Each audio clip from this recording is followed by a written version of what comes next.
हुकूमत के खात्मे के बावजूद बांग्लादेश में हंगामे न रुक सके। मुजाहिरीन ने ढाका में इंदिरा गांधी कल्चरल सेंटर को आग लगा दी। चीफ जस्टिस के घर में घुसकर तोड़ फोड़ चीजें साथ ले गए। शेरपुर में मुश्तिल अफराद का जेल पर धावा, 500 से ज्यादा कैदी छुड़ा लिए। फसादात के बाद पुलिस ने मुल्क भर में हड़ताल कर दी। बांग्लादेश में पुरतशद्दुद मुजाहरों में 400 से ज्यादा अफराद हलाक हो चुके।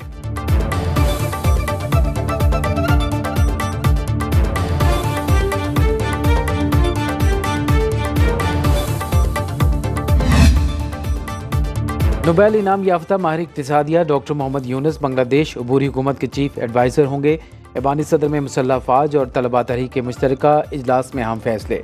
मुल्क की सूरत हाल और अबूरी हुकूमत के क़याम पर मुशावरत मुकम्मल। तलबा तहरीक की 13 रुकनी टीम मुशावरती इजलास में शरीक हुई।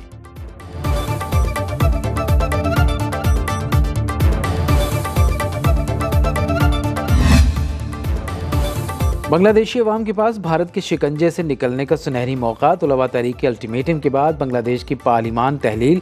सदर के हुक्म पर साबिक वज़ीर आज़म खालिदा ज़िया को रिहा कर दिया गया। फ़ौज ने कर्फ्यू भी हटा दिया। तलबा तहरीक के रहनुमाओं की आग लगाने के वाक़यात और तशद्दुद की मज़म्मत। कहा, मुश्तिल लोगों को तहरीक को हाईजैक करने से रोकना होगा।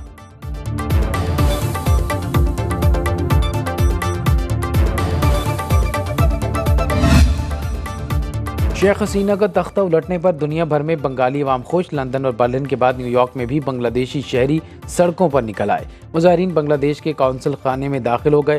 शेख मुजीबुर रहमान के पोर्ट्रेट और तस्वीर को ज़बरदस्ती हटा दिया। ढाका में भी मुजाहिरीन ने शेख मुजीब के मुजस्समे तोड़े थे।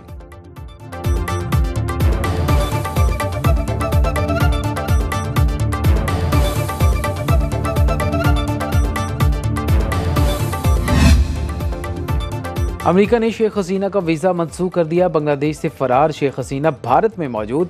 भारतीय हुकूमत ने हसीना वाजिद को खुफिया मकाम पर रिहाइश दे दी।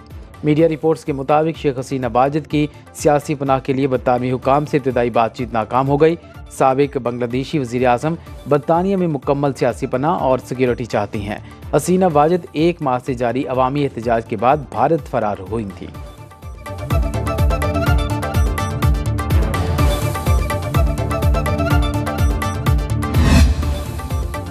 भारत की बांग्लादेश के अंदरूनी मामलात में मुदाखलत। बांग्लादेश की सूरत हाल पर भारतीय सिक्योरिटी काबीना का इजलास। वज़ीर ख़ारिजा जयशंकर ने सूरत हाल से आगाह किया। भारतीय मीडिया के मुताबिक मोदी सरकार का बांग्लादेशी फ़ौजी क़यादत से राब्ता। भारत के हालात मामूल पर लाने के लिए मदद की पेशकश।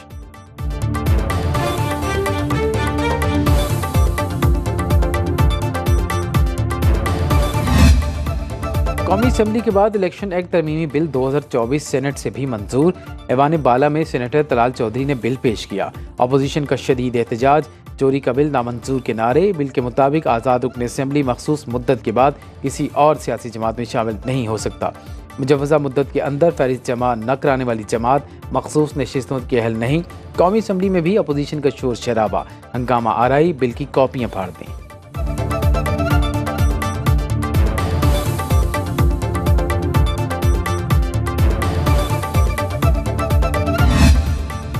सेनेट में हुकूमत और अपोजिशन आमने सामने। अपोजिशन लीडर शिबली फराज ने इलेक्शन एक्ट तरमीमी बिल सुप्रीम कोर्ट पर हमला करार दे दिया।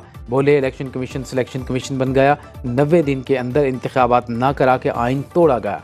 PTI के इंतखाबी नताइज तब्दील किए गए। वफाकी वज़ीर कानून आज़म नज़ीर तारड़ बोले, PTI वाले पहले अपने दामन में झांकें। कानून साजी 17 लोगों का नहीं, पार्लियामेंट का इख्तियार है। अदालतों को कानून की तशरीह तक रहना चाहिए। इलेक्शन एक्ट तरमीमी बिल कानून और आइन के मुताबिक करार दिया।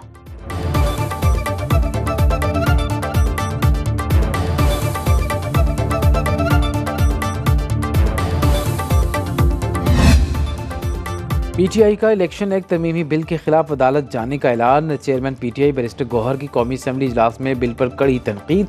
बोले, बेहतर है शहबाज शरीफ शेख हसीना को फ़ोन करके रास्ता पूछ लें। इलेक्शन एक्ट तरमीमी बिल को अदालत में चैलेंज करेंगे। बिल आइन और कानून के खिलाफ है। बिल के पीछे पार्लियामेंट नहीं, एक जमात की फिस्तायत है। अली मोहम्मद खान ने कहा कि इलेक्शन एक्ट के जरिए अदलिया पर हमला किया गया। इस कानून के जरिए पार्लियामेंट को सुप्रीम कोर्ट के खिलाफ इस्तेमाल किया गया।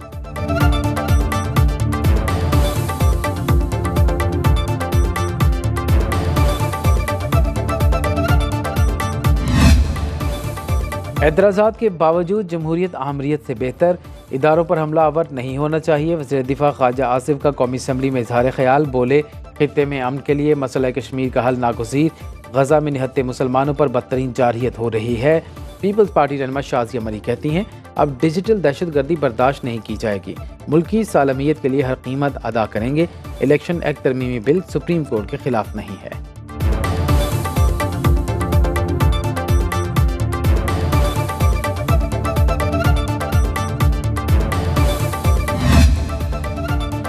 हुकूमत और जमात इस्लामी में मुज़ाकरात का तीसरा दौर बेनतीजा ख़त्म। अमीर जमात इस्लामी हाफिज़ नईमुर रहमान का धरने को मार्च में बदलने का ऐलान।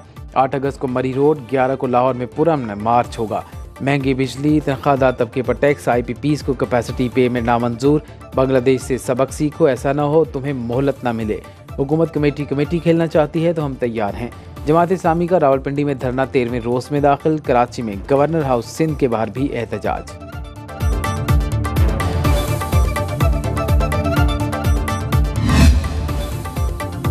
और आम इंतखाबात में ख़वातीन को 5% टिकट क्यों नहीं दिए? इलेक्शन कमीशन ने अमीर जमात इस्लामी हाफिज़ नईमुर रहमान को आज तलब कर लिया। बलोचिस्तान नेशनल पार्टी के अख्तर मेंगल, तहरीक लब्बैक के साद रिजवी, ANP के असफंदियार वली को भी नोटिस। अवामी नेशनल पार्टी समेत 12 सियासी जमातों से जवाब तलब।